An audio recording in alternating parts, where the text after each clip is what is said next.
News from KSL. Good Wednesday morning, everyone. I'm Lori Pritchard. We are following breaking news out of West Jordan this morning. We just got an update from fire crews about an early morning business fire at 88 South and Redwood Road. News specialist Tyrese Boone is live at the scene. And Tyrese, things seem to be wrapping up, but explain to us exactly what happened. So yes, ma'am. Actually, we have this structure fire here, which we could currently see there's a big hole in this office building right off of Redwood Road in West Jordan. As you said before, there's only one fire truck here, but there was so many earlier this morning. So let's talk about what happened. At 2:30 a.m., West Jordan Fire Department received a call of an alarm fire at 8830 South Redwood Road. When they responded, they saw smoke coming from this office building occupied by 4 businesses. With the help of other departments such as South Jordan, Sandy, Midvale, and the United Fire Authority were able to get control of the fire within an hour. The fire battalion chief from West Jordan, Travis Ball, said they don't know how the fire is caused and there's still some significant damages to this building. The fire had spread rather quickly, so at times we have to get in front of that fire to be able to extinguish it. We were able to capture the fire and control it before it spread to the surrounding businesses. Now, the fire is currently still being investigated. As you can see, the fire department is still on scene right now, and the fire battalion chief said they'll be here for the next hour to continue this investigation. Reporting live from West Jordan, Tyrese Boone, KSL 5 News. Back to you guys. All right, Tyrese, thanks for following that for us. We appreciate it. Now let's take a live look to downtown Salt Lake City on this Wednesday morning as you see the sun just about to peak. All right, Matt Johnson, let's talk about the forecast. We could see some snow maybe this weekend. We just might. 2 thumbs up. Yeah. And those snow showers are out on that eastern Nevada border. And so it could bring a couple of flurries and light snow showers this afternoon. And then it's 50s this weekend. Small system also expected next week. So as long as we can get these small systems come through, it's going to churn up the atmosphere and help to keep that inversion from getting too bad. So not strong at all, but it's out here in north central Nevada. It's going to be sliding in just a few hours from now. You can see some of these light snow showers, Elko to Windover, and some of us are just going to see flurries out of this. So let's go through the timeline. 30s to start, heavy clouds, and then we start to see some snow showers as early as 1, 2, and 3 o'clock. Yes, we're talking about snow. It's not a lot. In fact, it might not even accumulate, Brian, but I think it's worth talking about. It is worth talking about. We got something. It's better than nothing. All right, let's take a look at your morning drive. And you got a whole lot of really nothing out here for your morning commute, which is something, right? So I-15 headed southbound here, coming from Riverdale to Roy. This is actually Sunset in that construction zone. It can be a trouble spot here this morning, especially with that construction. Light as of there. And then coming in through Midvale, the heart of the valley, both ways back and forth here, looking pretty good. But as you can see, traffic is starting to pick up this morning, this hour. Drive times overall coming in from Provo, Ogden, or through Tooele. Everyone's in the green, and that's something. Lori? Well, that certainly is something. Brian, thank you for that update. Also, this morning, a deadly crash in Sandy is now prompting quick changes at a neighborhood intersection. A pedestrian was killed earlier this month at the intersection of 10th East and 110th South, right next to Alta High School. Neighbors say there have been close calls here for years, and after this devastating crash, it has pushed for action through a petition. Sandy City officials have now installed new flashing LED stop signs. Today we installed the first intersection of its kind in Sandy with the LED flashing stop signs. I feel safer with these flashing lights where people are paying attention. This is a hard stop. City leaders say this isn't the final solution, and a longer-term safety review of this intersection is now underway. But neighbors say these flashing stop signs are already helping drivers slow down and pay better attention, which is what we need. New dashcam video from the Utah County Sheriff's Office showing a deputy performing a pit maneuver on a wrong-way driver. Deputies responding to this wrong-way driver going northbound in the southbound lanes of I-15 shortly after 4 a.m. on Saturday. Video showing one of those deputies hit the vehicle on the driver's side, spinning it out and into another deputy's car. The Sheriff's Office says everyone was okay. Utah Highway Patrol is now investigating this as a potential DUI incident. Right now, 2 men are facing charges in connection with the deadly crash that happened in November. 66-year-old Lisa Ann McGeary was hit and killed while leaving the viewing for her mother moments earlier. Charging documents say the driver that hit McGeary was traveling at 107 miles per hour 2 seconds before that crash. Police say they found a stolen gun and drugs inside the car. And new developments in a wrongful death lawsuit filed by the family of Gabby Petito against the Moab City Police Department. The Utah Supreme Court is now set to hear oral arguments in the case. This lawsuit was originally dismissed in district court. A judge ruled that officers had governmental immunity when they interacted with Petito just weeks before she was murdered.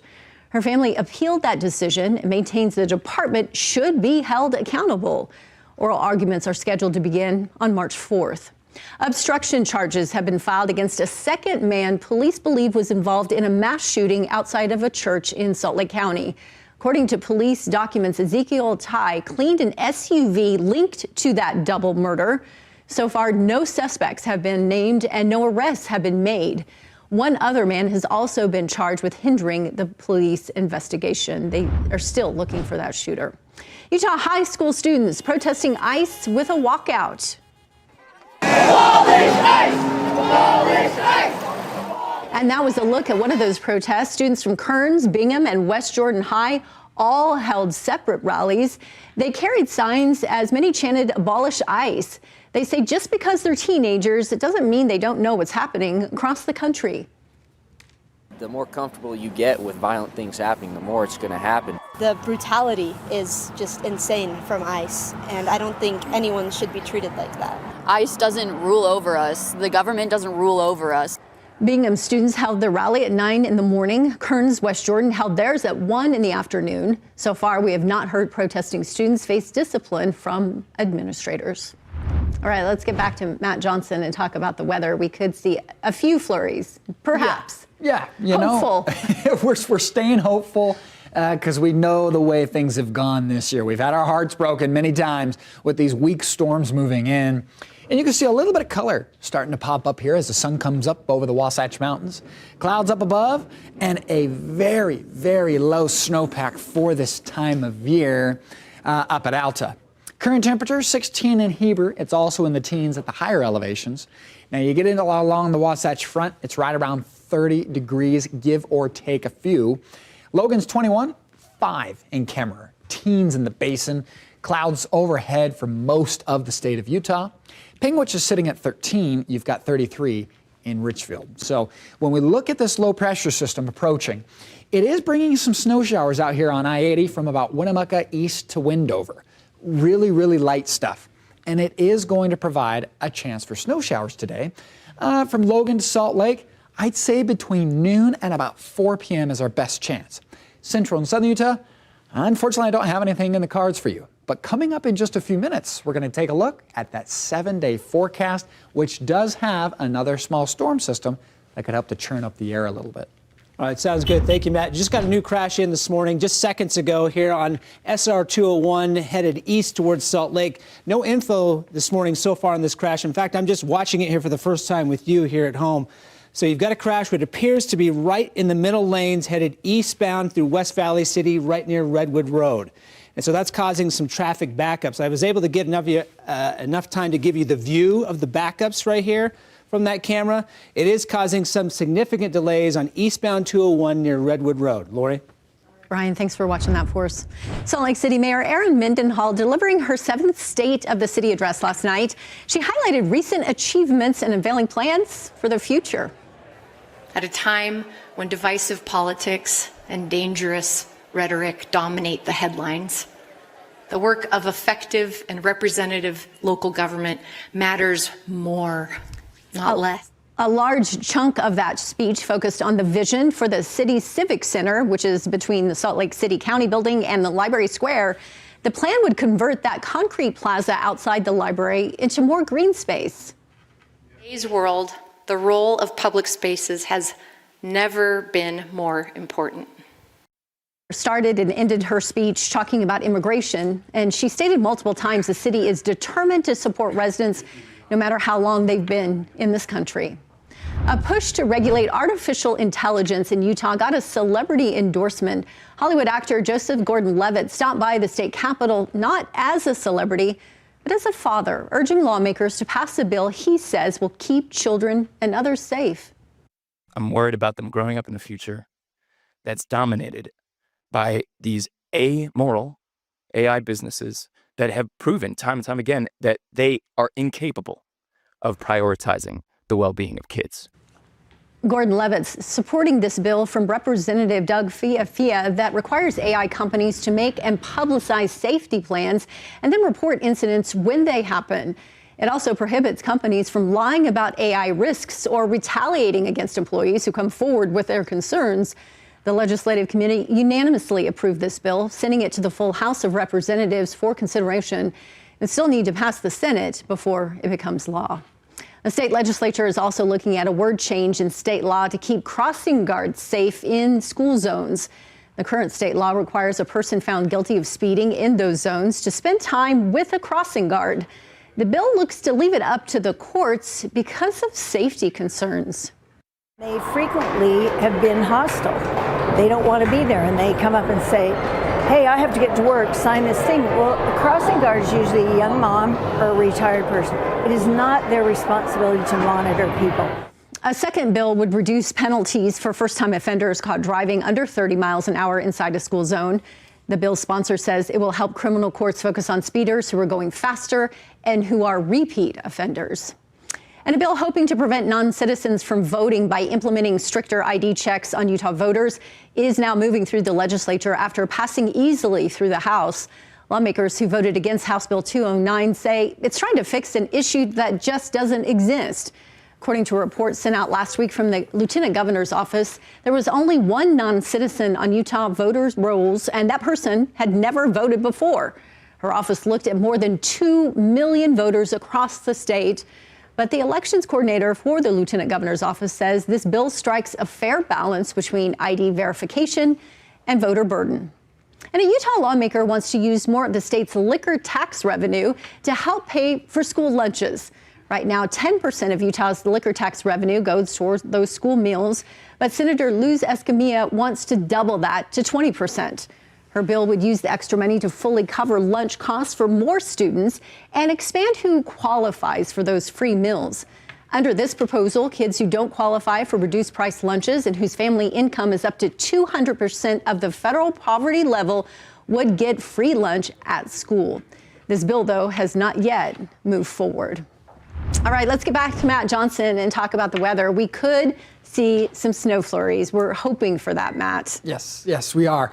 Hoping and praying, right, that we can move the needle in the snowpack. I don't think we'll move it much, though, with this small storm. You can see the snowpack laid out right here, percentage of normal per or by the snow basin. You've got Bear River Range, 77%, and that contributes to the Great Salt Lake. That's the best we can find across the state. You got 52% for the Weber-Ogden drainage. Provo River, 54%. Central and eastern Utah, it is terrible. Half of what we expect for this time of year. Season to date in Escalante running about 63% of normal for what we expect. State snowpack as a whole, if you take all those numbers and average it together, we get 56%. If we hold this mark and don't get any substantial snowstorms through this weekend, we will likely be nearing all-time lowest levels since records began in 1980. So 46 years of record keeping, and we are at our lowest this weekend if that holds. Low pressure in the northern Great Basin. That's sliding through, providing for some cloud cover today. And by noon, I got snow showers trying to move in here. They're not going to be heavy, they're not going to be crazy, but it'll be something that we haven't seen in about 19 days. You'll get some cloud cover and a couple of snow showers in the higher elevations, and that's about all she wrote. 10 o'clock tonight, flurries in the mountaintops. Tomorrow, dry, clouds pick up by tomorrow afternoon, and that's about as far as we'll take it for now. We've got to talk about it. How much snow could we see? Well, a trace, maybe, an inch if you are lucky up on the benches, but I think for the most part, this is not much of a storm. 1 to 2, maybe 3 inches, even at our highest peaks. So central Utah, I'd plan on a dry one for you. Price is going to be 40 degrees versus Panguitch, 49.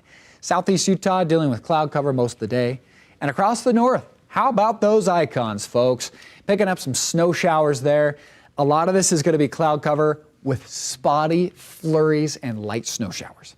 St. George, 56 to 59. It's 60s over the weekend. Spring-like weather, mid-60s, folks. Can you believe that? Almost 10 above. And then you drop it down, cool it off as we head into next week. Wasatch Front, 44, 40% chance for a shower today. We'll then go for partly cloudy conditions tomorrow. And then it's haze. Yes, probably seeing some of that build back to the valley. Highs in the low 50s. I know it's not 60s, but when it's this time of year, Brian, 50s feels like spring. It does feel like spring, and it's just so bizarre to me to think we're at the end of January. We're getting confirmation on this crash from West Valley City into Salt Lake. So SR 201 headed eastbound just west of Redwood Road. You have at least what looks like one car here crashed in the middle lane, and that's causing this backups that just keep getting longer and longer here this morning. So you look at the cars here which waiting to get past it. It kept on stretching at least towards Bangerter Highway. I'll give you the map view right here. So here's the crash right in between Redwood Road and 215, and it just keeps getting longer and longer. You're going to need some extra time. They don't think this crash will be cleared for another hour, Lori. All right. Thanks for the heads up, Brian. There is growing criticism over the state's decision to kill 3 wolves in Cache County. We do have pictures of those wolves, and we just want to warn you that some people might find that disturbing because here they are right here. The Utah Division of Wildlife Resources says the animals were in areas with livestock and that the law tells them to prevent the establishment of packs in the northeastern corner of the state. Others, though, are arguing to let nature be. Just that I wish they would have had a way to relocate them rather than kill them. This delisted zone, as it's known, is the only area where Utah has the authority to manage wolves. There are protected endangered species in the rest of the state. Nearly 36 dogs in Ogden have been surrendered after police found them inside of a home. The Ogden Police Department says 35 dogs were found while they were serving a search warrant for an unrelated reason. They told the owners that they could only keep 2 of those dogs per city law. Weber County Animal Services says they took in all of the dogs within 3 hours, and they also said that was not easy for them to do. They say the animals are all in good health with no notable injuries. They range in age from 7 weeks old to adult dogs. And they're now on the lookout for fosters and people looking to adopt a new pet. Salt Lake City is getting a boost in affordable housing thanks to $43 million in financing from KeyBank. In a partnership with the Housing Authority of Salt Lake City, this funding will help renovate the Sunrise Metro apartments and build a new 6-story building with 100 new affordable units. This project focuses on housing people with low incomes. That's about $25,000 a year for a single person. This new building will also include on-site services like substance abuse counseling, employment help, financial support, a clinic, as well as a pharmacy. And Utah Valley University rolling out a new program aimed at getting students into the workforce faster. It's called Fast Track 123. It's designed to help students earn workforce-ready degrees in 1, 2, or even 3 years. The program offers things like accelerated and flexible classes, credit for previous learning, concurrent enrollment, and hands-on training. UVU says the goal is to save students time and money while meeting urgent workforce needs. And there's some new billboards around the state about the Great Salt Lake. This nonprofit organization, Grow the Flow, is now leading out the effort in hopes to reframing how Utahns think about the lake's effects in everyday life. A link on the billboard will take you to growgsl.org to learn more about the lake's current condition and the science behind its decline and ways it can be restored. They are live in 12 spots from Logan all the way to Springville. But a lack of snow is impacting the growing winter tourism season around Bear Lake, but area leaders say it is not all bad news. They say despite the warm, dry weather, the winter tourism season continues to grow. And that's helping them move forward with their annual Bear Lake Monster Winterfest, where pre-registration numbers are currently higher than ever. Owner and operator Nate Smoot says it's enough to keep them going thanks to the Christmas time storms. Yeah, we have low snow, but that doesn't really take away the fact that we do have snow and there's plenty of coverage and you can still go out and have a good time and have fun with the family. Bear Lake Monster Winterfest kicks off on Friday. There will be free snowmobiling, snowshoeing, and cross-country skiing. Yeah, we had those great storms over Christmas, but they seem to have evaporated. Yeah. Darn it. And you know, we've got a small refresh today, for the mountains at least. It's this quick-moving low-pressure system. It's weak, it doesn't have a ton of water, but it is going to bring a little bit of the white stuff to the mountaintops. Right now, radar is active out over the salt flats. I think this is evaporating before it even hits the ground, but some more moderate snow showers noted out towards Elko. Your forecast today, I've got clouds and 30s through most of the first half. In fact, up until the lunch hour, and then we see some snow showers start to move in. They won't amount to much along the Wasatch Front, maybe a trace for some of us, but for the most part, it's just going to help keep that inversion from building back, Brian. All right, thank you much there, Matt. Okay, we're watching this crash. Really interesting playing out here this morning at SR 201. Here's one of the cars involved in the crash, just limping off the road right now. And then finally, this is the moment. All those cars have been waiting behind it, now finally get to clear out. Let me show you the line that this created. Again, SR 201 headed east from West Valley into Salt Lake. Just a parking lot there right now. So West Valley City, if you're trying to get in there to downtown using the 201, it's a problem. Let me give you the view right here. This is where the crash was. The backups go all the way past Bangor Highway there, Lori. Brian, thanks for watching that for us.